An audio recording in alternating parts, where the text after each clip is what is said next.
Assalamualaikum warahmatullahi wabarakatuh. Selamat datang di Sharing Pajak M&Co bersama saya Wimastia. Di video kali ini saya akan membagikan tutorial tentang pengisian ISPT tahunan badan tahun 2020. Sebelum masuk ke tutorialnya, jangan lupa like, komen, dan subscribe channel YouTube kami agar rekan-rekan semua tidak ketinggalan video baru dari kami. Oke, jadi untuk membuat ISPT tahunan badan, kita harus menyiapkan beberapa hal. Yang pertama adalah kita harus menyiapkan laporan keuangan tahunan. Dalam hal ini adalah tahun 2020.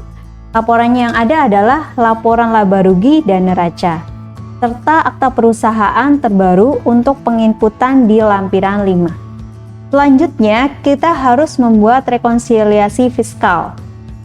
Lalu kita membuat perhitungan pajak secara manual. Selanjutnya, pastikan komputer rekan-rekan sudah terinstall ISPT tahunan badan. Selanjutnya, kita membuat database baru atau bisa menggunakan database yang rekan-rekan sudah punya. Di sini saya sudah menyiapkan laporan keuangan perusahaan tahun 2020 serta data-data yang lain. Saya juga sudah membuat rekonsiliasi fiskal. Nah, di sini ada laba perusahaan sebesar 6 miliar lebih. Lalu di sini ada pendapatan yang dikenakan PPh final sebesar 232 juta. Lalu koreksi positifnya adalah 259 serta koreksi fiskal negatif sebesar 416.000 sekian.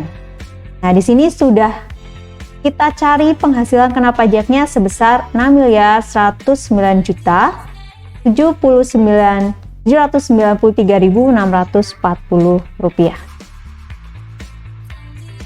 Nah, karena perusahaan kami di sini omsetnya sebesar di bawah 50 miliar, maka di sini kita sudah menggunakan tarif atau berdasarkan pasal 31E. PP RI nomor 30 tahun 2020 terkait dengan penurunan tarif pajak penghasilan bagi wajib pajak badan dalam negeri yang berbentuk perseroan terbuka. Di sini dari yang awalnya tarifnya 25% menjadi 22% yang berlaku pada tahun pajak 2020 dan tahun pajak 2021. Sedangkan 20% mulai berlaku pada tahun pajak 2022. Baik, sehingga untuk tahun ini tarifnya sebesar 22%. Kita hitung pajaknya di sini untuk peredaran usahanya sebesar 24 miliar. Peredaran usaha di sini menurut SE DJP nomor 2 PJ 2015 tentang penegasan atas pelaksanaan pasal 31E ayat 1 Undang-Undang nomor 7. Di sini dijelaskan bahwa peredaran bruto sebagaimana dimaksud dalam pasal 31E ayat 1 Undang-Undang Pajak Penghasilan merupakan semua penghasilan yang diterima atau diperoleh dari kegiatan usaha dan dari luar kegiatan usaha. Nah, di sini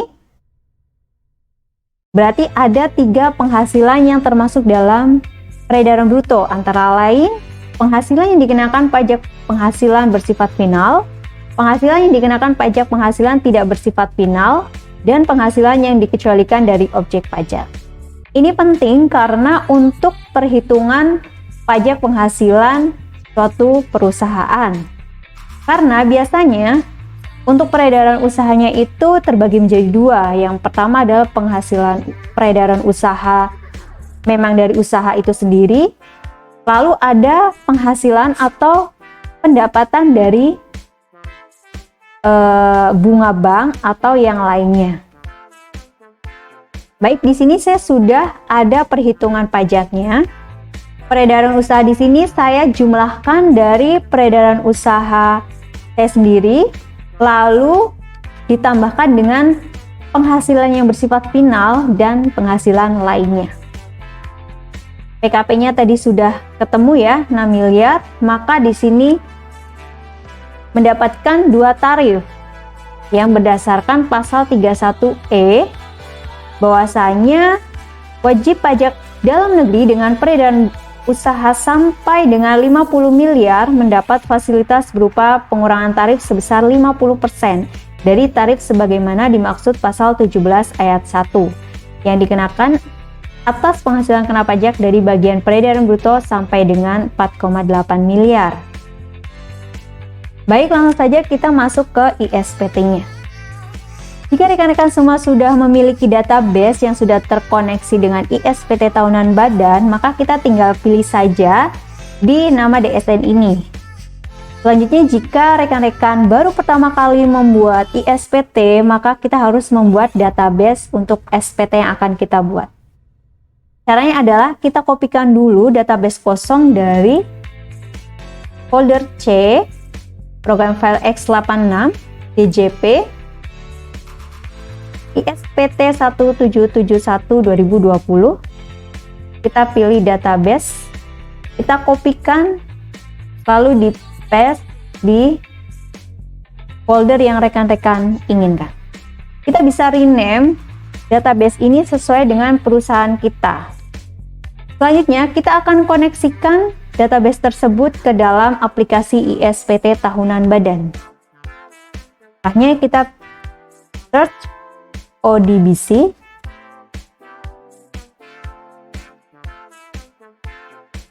Lalu kita pilih sistem DSN, add, lalu pilih yang Microsoft Access Driver MDB. Yes. Kita isikan nama perusahaan kita,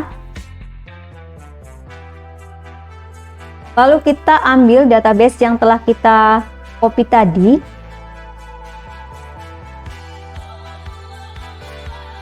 oke. Nah, untuk memastikan sudah masuk atau belum, kita membuka lagi ISPT kita, lalu pilih connect to database. Nah, di sini sudah muncul, pilih OK. Masukkan NPWP perusahaan kita.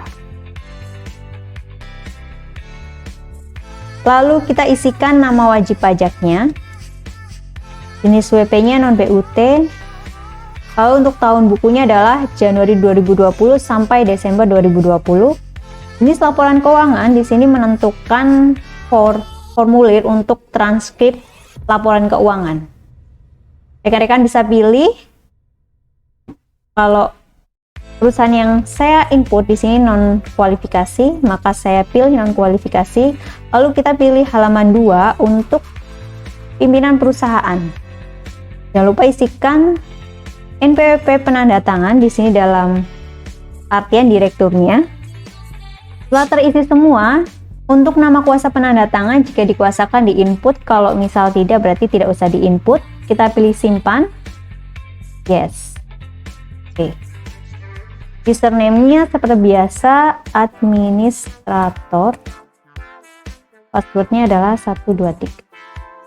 Oke, di sini kita sudah berhasil masuk ke database yang telah kita buat. Langkah selanjutnya adalah kita pilih program buat SPT baru. Tahun 2020 kita pilih buat. Oke. Selanjutnya kita inputkan lampiran-lampiran yang ada. Kita cek di lampiran khusus. Di sini ada daftar cabang utama perusahaan, daftar penyusutan dan amortisasi, pernyataan transaksi dalam hubungan afiliasi, dan lain sebagainya. Jika rekan-rekan memang di SPT-nya ada untuk datanya, maka kita inputkan. Dalam hal ini akan menginput daftar penyusutan dan amortisasi fiskal. Nah, di video saya sebelumnya sudah dibahas tentang cara impor atau pengisian penyusutan dan amortisasi fiskal. Nah, di sini saya akan langsung mengimporkan untuk penyusutannya. Kita masuk ke menu utility, import, penyusutan. Kita klik search di folder yang sudah dibuat ya. Kita view. Oke. View data lagi.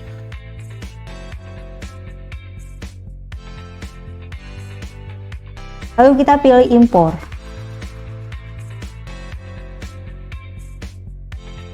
Oke. Kita cek di penyusutan kita. Di sini sudah terinput. Kita masukkan untuk penyusutan komersialnya berdasarkan laporan keuangan kita. Jika sudah terisi, kita close saja. Baik, lampiran yang selanjutnya kita isi di sini adalah transkrip kutipan elemen laporan keuangan. Nah, di sini juga kita isi sesuai dengan laporan keuangan di perusahaan kita masing-masing. Dalam hal ini adalah kas dan setara kas. Kita isikan, berarti di sini neraca ya.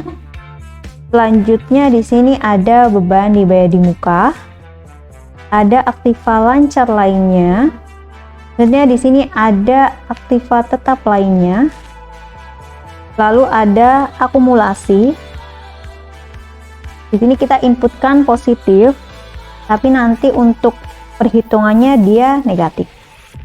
Selanjutnya di sini ada investasi jangka panjang. Kita simpan dulu. Kita masuk ke bagian neraca, bagian kewajiban. Di sini ada hutang pajak.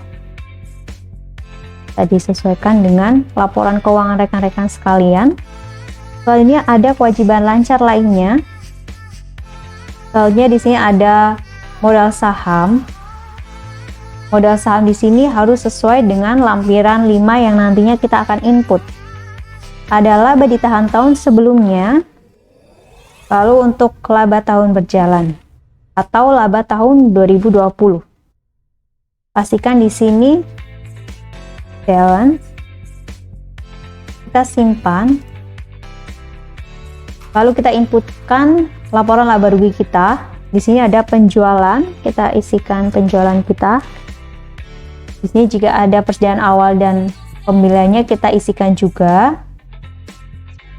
Kalau tidak ada, kita langsung masuk ke bagian beban penjualan. Selanjutnya adalah beban umum, penghasilan atau beban lain. Nah, di sini ada pajak penghasilan tahun 2020 yang sudah dihitung. Simpan.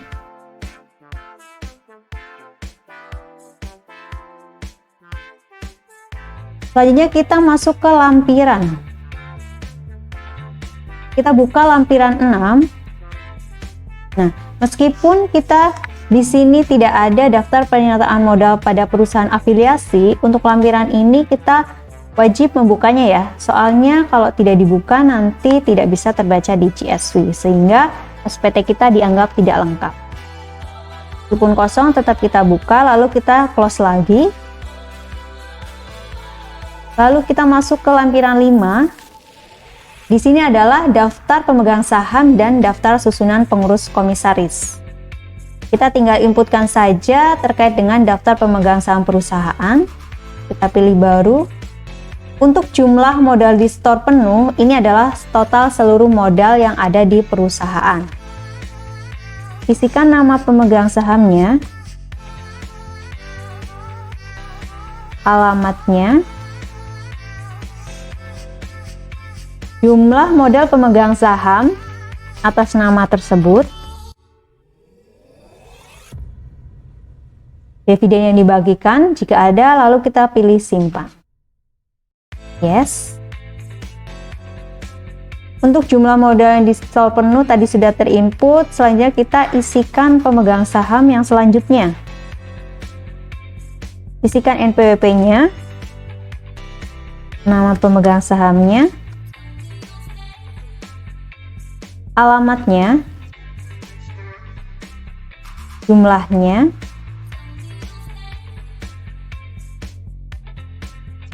lalu kita pilih simpan. Karena sudah semua, kita pilih no. Nah, di sini harus 100% ya modal yang di store. Selanjutnya, daftar susunan pengurus komisaris kita juga isikan sesuai dengan akta terbaru perusahaan. Isikan namanya, alamatnya, lalu di sini jabatannya.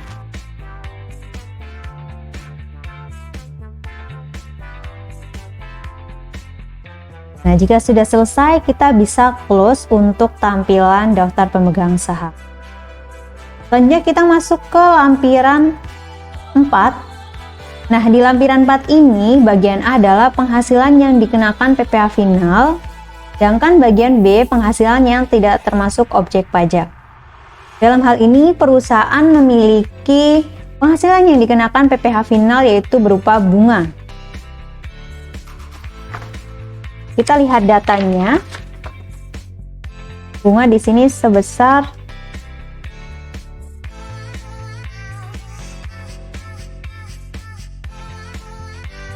ini tarifnya adalah 20%, sudah final. Kita simpan. Jika perusahaan rekan-rekan memiliki penghasilan lain yang bersifat final, seperti penghasilan persewaan tanah dan bangunan, maka bisa dimasukkan di bagian sebelah sini, nomor 7. Tapi jangan lupa untuk pajaknya sudah harus dibayarkan ke negara. Baik, kita lanjut ke lampiran selanjutnya, yaitu lampiran 3. Di sini ada kredit pajak dalam negeri. Jika perusahaan rekan-rekan memiliki kredit pajak berupa PPh 22, 23, atau 26, maka bisa kita isikan di bagian formulir 3 ini. Menjadi kredit pajak tahun 2020 perusahaan rekan-rekan. Namun dalam hal ini perusahaan yang kita input di sini ternyata tidak memiliki bukti potong PPh 23. Maka kita bisa lewati saja. Kalau kita tutup. Lalu kita masuk ke lampiran 2. Di sini adalah perincian harga pokok penjualan, biaya usaha lainnya, dan biaya dari luar usaha. Nah, kita inputkan disesuaikan dengan laporan laba rugi yang ada di perusahaan rekan-rekan semua. Saya isikan di sini ada biaya gaji, selanjutnya ada biaya transportasi, selanjutnya adalah biaya penyusutan, selanjutnya biaya sewa. Di sini ada 92.490.000.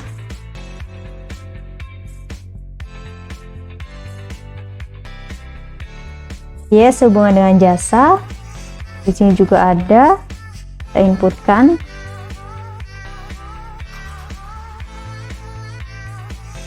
Lalu ada biaya royalti, lalu biaya lainnya. Jadi untuk biaya lainnya di sini adalah biaya-biaya yang tidak tercover di akun-akun yang sudah ada di ISPT ini. Selanjutnya untuk biaya di luar usaha, di sini ada biaya lain-lain.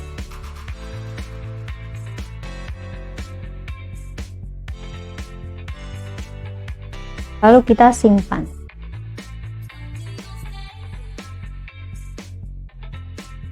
Selanjutnya kita masuk ke lampiran 1. Di sini adalah penghitungan penghasilan neto fiskal. Peredaran usahanya kita cantumkan.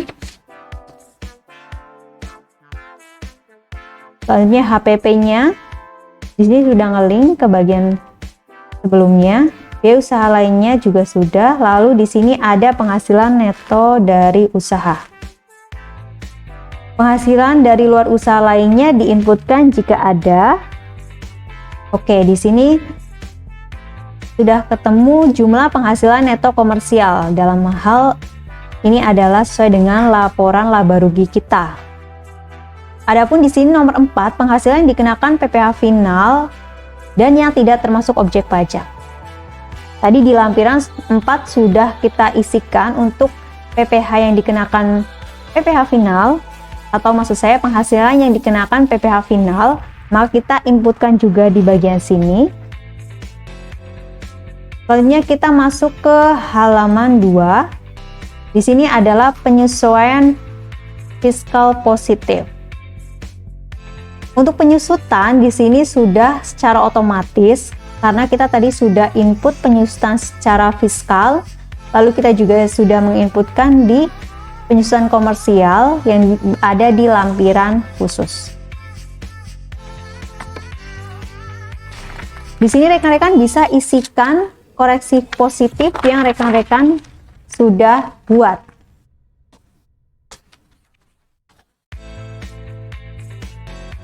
Di sini adalah pajak penghasilan. Ada lagi penyesuaian fiskal positif lainnya. Berarti di sini adalah biaya-biaya yang dibiayakan di laporan laba rugi, namun secara fiskal itu tidak boleh dibiayakan, sehingga harus masuk ke dalam penyesuaian fiskal positif. Kita masuk ke bagian 3, yaitu penyesuaian fiskal negatif.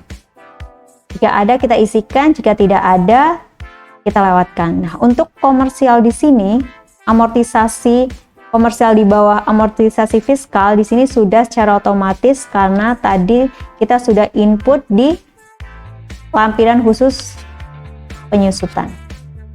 Kita simpan. Yes. Oke. Kita close. Baik, sebelum kita masuk ke lampiran induk tentang perhitungan PPh badannya, sebelumnya kita harus ubah tarif pajaknya terlebih dahulu, karena untuk tahun 2020 tarif pajaknya turun menjadi 22%. Makanya kita pilih utility, lalu kita pilih setting tarif. Nah, di sini kita ubah ya, tarifnya menjadi 22%.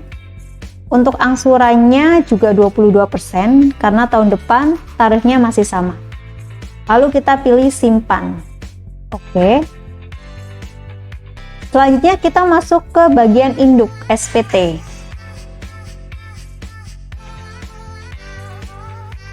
Jika laporan keuangan kita diaudit, maka kita pilih diaudit. Jika laporan keuangan kita tidak diaudit, maka kita bisa pilih tidak diaudit. Kita simpan. Langsung masuk ke bagian AC. Nah, di sini secara otomatis adalah yang digunakan tarif pasal 31E. Nah, di sini untuk perhitungan pajaknya sudah otomatis terhitung karena kita sudah melakukan koreksi fiskal dengan hasil penghasilan neto fiskal sebesar 6.199.700 sekian. Nah, kita bandingkan dengan perhitungan manual kita ya. Peredaran usaha atau peredaran brutonya ini adalah 24 miliar. Tadi di bagian lampiran 1, peredaran usaha yang di atas sebesar 23 miliar. Sehingga di ISPT badan ini secara otomatis mengambil dari peredaran usaha yang di atas. Padahal menurut SE nomor 2 PJ 2015, penghasilan bruto sebagaimana dimaksud dalam pasal 31E ayat 1 itu adalah penghasilan yang dikenai pajak bersifat final, penghasilan yang dikenai pajak bersifat tidak final, dan penghasilan yang dikecualikan dari objek pajak. Sehingga untuk penghitungan PPh badannya, untuk menentukan peredaran usaha atau peredaran brutonya, maka kita jumlahkan semua penghasilan yang ada, entah itu dari pendapatan usaha maupun pendapatan lain-lain di luar usaha. Untuk PKP-nya sudah sama, karena peredaran bruto kita kurang dari 50 miliar, maka kita mendapatkan fasilitas pengurangan sebesar 50% dari 4,8 miliar. Berarti di sini rumusnya adalah 4,8 miliar dibagi peredaran brutonya atau peredaran usaha dikalikan pajak penghasilan kena pajaknya. Sisanya di sini, sisa dari penghasilan kena pajak dikalikan sebesar 22%. Sehingga total pajaknya di sini adalah 1.210.120.780 rupiah. Berbeda dengan yang ada di PPh ISPT. Selisihnya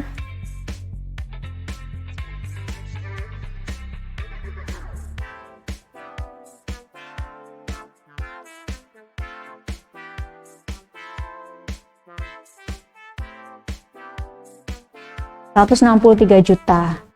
Jadi, kita harus tahu peredaran usaha itu apa untuk menjadi dasar perhitungan pajak penghasilan kita.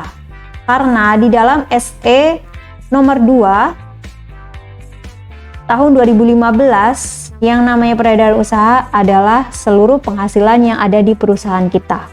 Sehingga yang betul adalah perhitungan manual kita. Kita bisa kopikan di sini.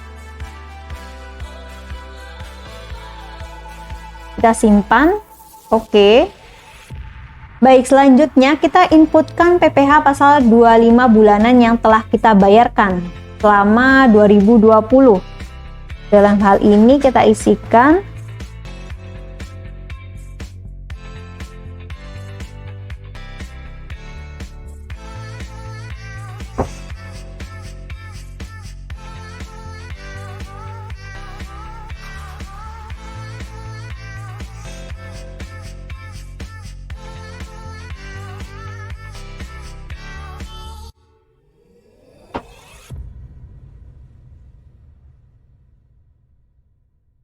sehingga untuk tahun 2020 kurang bayarnya sekitar 880 juta sekian.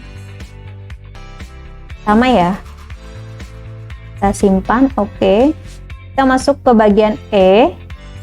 Di sini adalah perhitungan untuk angsuran pasal 25 tahun depan. Penghasilannya menjadi dasar angsuran di sini sama ya PKP-nya. Simpan, oke. Lalu kita masuk ke bagian H.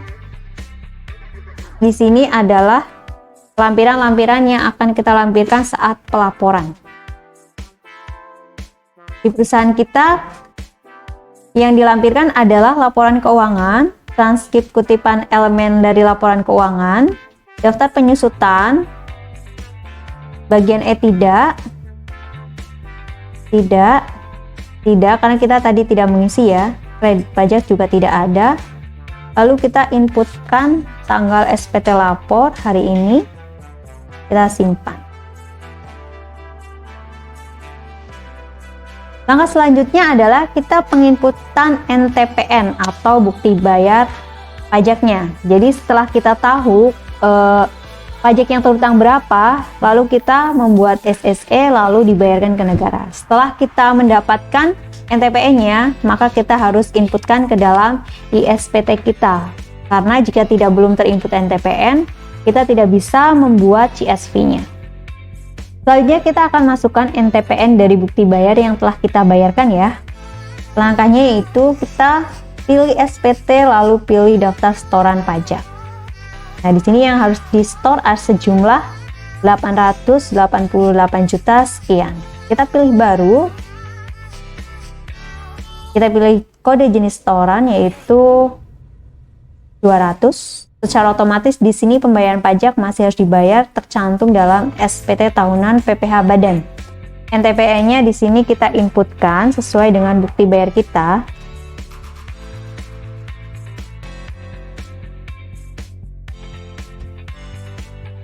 Jumlahnya adalah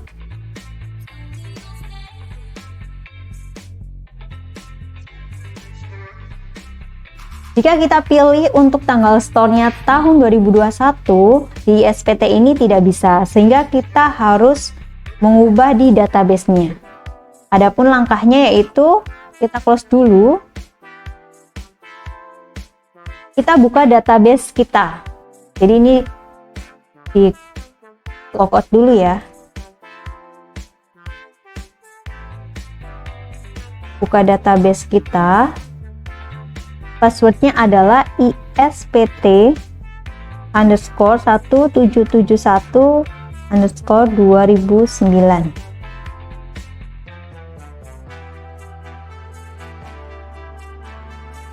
Selanjutnya kita pilih di bagian sheet SSP new.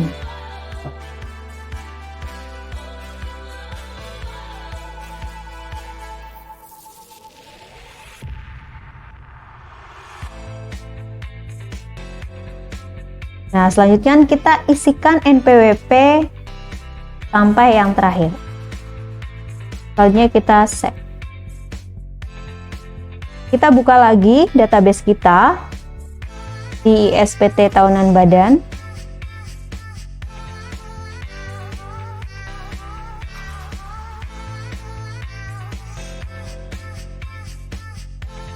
Kita buka SPT yang ada.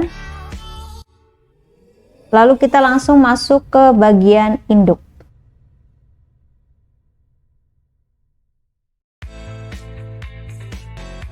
Kita klik untuk PPh pasal 25 bulanan, lalu kita enter, maka di sini untuk PPh kurang bayarnya sudah otomatis terisi tanggalnya.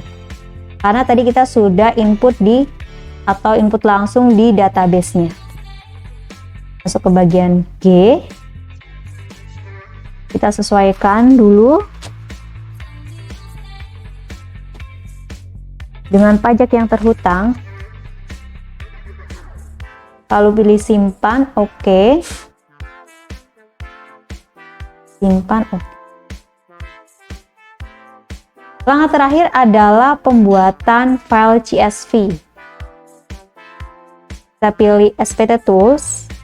Kita pilih lapor data SPT ke KPP. Kita pilih tahunnya, tahun 2020. Kita tampilkan data. Kita klik. Lalu kita pilih folder penyimpanannya. Lalu kita pilih create file.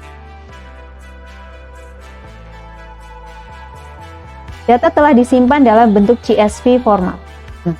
Untuk CSV-nya berarti masuk ke dalam folder yang rekan-rekan pilih. Langkah selanjutnya untuk penyiapan pelaporan. Nah, di sini untuk penyiapan pelaporan, file CSV yang sudah kita buat, lalu kita sandingkan dengan lampiran-lampiran yang ada. Di sini adalah laporan atau lampiran laporan keuangan. Jadi kita rename, awalnya nama CSV, lalu dalam akhirnya kita isikan LK. Jangan untuk lampiran-lampiran lain yang tidak termasuk dalam laporan keuangan, maka kita isikan DL. Nah, itu dia terkait dengan pengisian ISPT tahunan badan. Kita langsung masuk ke pelaporannya. Langsung saja kita masuk ke laman djponline.pajak.go.id. Langsung kita masukkan NPWP-nya, lalu kodenya.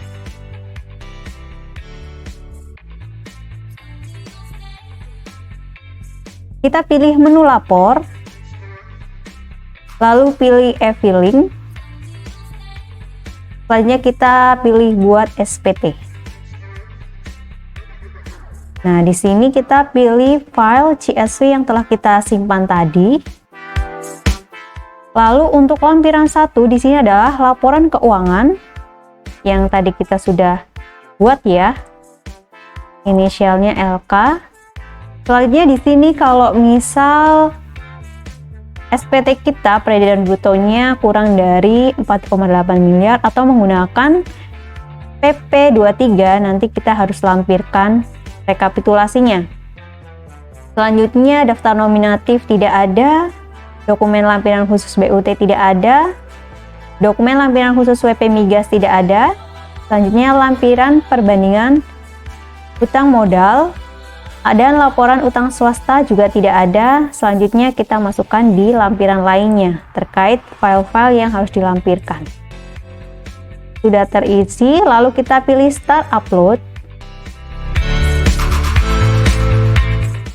Kita tunggu sampai 100%. Nah, di sini proses upload selesai. Selanjutnya adalah dapatkan kode verifikasi. Kita pilih ya.